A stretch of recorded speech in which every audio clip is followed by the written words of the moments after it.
Ilia Topuria is the kind of champion who doesn't just win fights, he creates shock waves.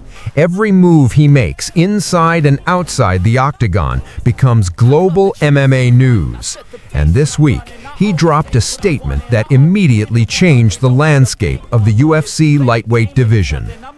On his social media account, Topuria announced that he will not be fighting in the first quarter of 2026, not because of injury, not because of contract disputes, but because of something far more personal.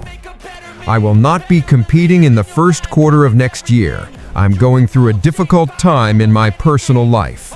That's all he said. No extra details, no explanation, just a straightforward message from a champion who usually speaks loudly with his fists, but this time is choosing to step back. To understand the weight of that announcement, you need the bigger picture. Topuria isn't just another belt holder. In June at UFC 317, he shocked the world by knocking out Charles Oliveira to capture the UFC lightweight title, becoming a two-division champion after previously ruling the featherweight division.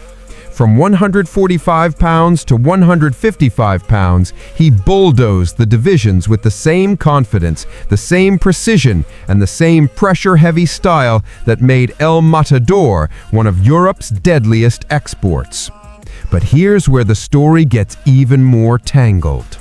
When Topuria moved up to lightweight, his target was clear: Islam Makhachev, the dominant champion at the time. It was the fight everyone wanted, the ruthless Spanish sniper versus the Dagestani grappler who had terrorized the division for years. Stylistically, storyline-wise, and legacy-wise, it had everything. But before that dream fight could happen, the divisions shifted under everyone's feet. Makachev's teammate, Bilal Muhammad, lost his welterweight title to Jack Della Maddalena. Suddenly, Makachev had the chance to chase something historic, a second belt, and he took it. He moved up, fought Maddalena, and beat him, becoming a two-division champion himself.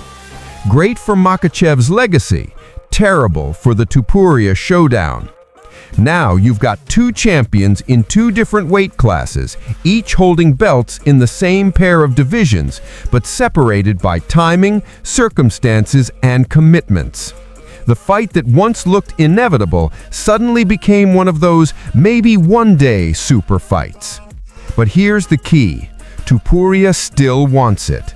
He said openly that Makachev remains at the top of his hit list. In his mind, that matchup isn't just unfinished business, it's potentially one of the biggest fights in UFC history. And honestly, he's not wrong. Two multi-division champions, both in their primes, both with fan bases stretching across continents. That's pay-per-view gold. And the story gets even better. Topuria has one specific event circled on his calendar, the UFC White House event, scheduled for June 2026. Yes, you heard that correctly, UFC at the White House. Whether you think that's surreal, historic, or just peak 2020's chaos, it's happening, and Topuria wants to be there.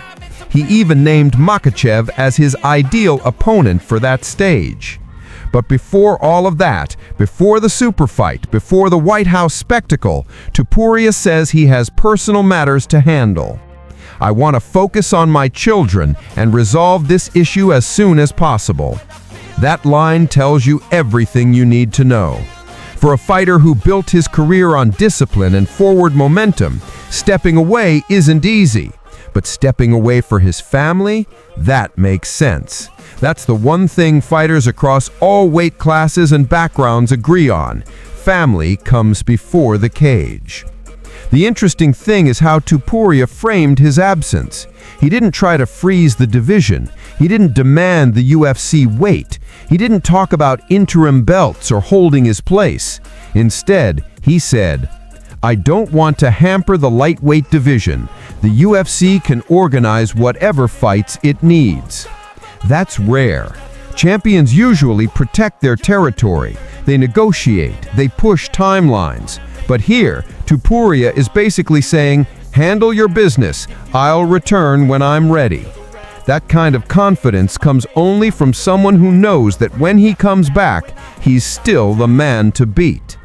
So what happens now? The lightweight division moves on, for now. Contenders will scramble for positioning. The UFC will probably book a big fight to keep the belt active, whether interim or otherwise. Names like Oliveira, Arman Tsarukyan, Justin Gaethje, and perhaps even a returning Makachev could all be part of that puzzle. Meanwhile, Topuria focuses on what he says matters most, his children and his personal life. And make no mistake, when he returns, the UFC will treat it like a seismic event. Because champions becoming champions is one thing, but champions stepping away at the top of their game always come back with something dangerous, a reminder of what they had to fight through outside the cage. And when they bring that kind of emotional energy into the octagon, history tends to follow. So if you're a fan wondering whether this pause slows down the hype around Ilia Topuria, the answer is simple. It doesn't. It builds it. Because now every fighter in the division knows this break isn't about weakness, it's about priorities. And when Topuria returns, he'll be returning with clarity, with motivation, and with the same intention he always had, to take on the biggest names and leave no doubt about who runs the lightweight division.